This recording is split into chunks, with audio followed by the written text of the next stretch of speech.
The brain gets set to kind of being like on edge more often, like high alert.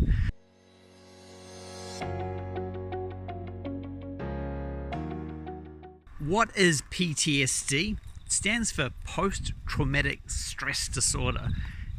What it is? It sucks.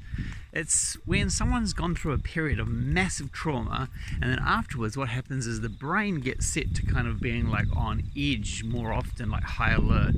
A lot of people who come to my clinic help for anxiety, it's because of a massive stress or a prolonged periods of stresses in their life, and it just gets all too much, and it just kind of causes small things to cause large stress responses, always being kind of on edge or unnerved, just a feeling of just the symptoms vary quite a bit, but the experience is always the same.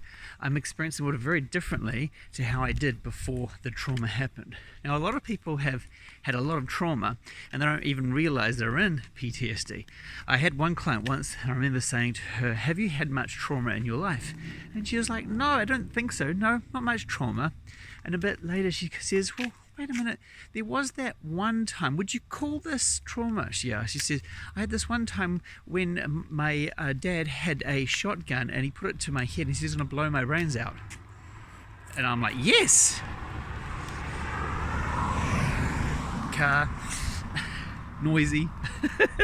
So some people go through a huge amount of stress. Some people have massive stresses their whole entire life. And the question is, if you're kind of feeling a little bit more unsafe or just not quite as comfortable as you could be in your life, and you've had a lot of trauma, maybe you are suffering a little bit from PTSD. The question is, what do you want to do about it?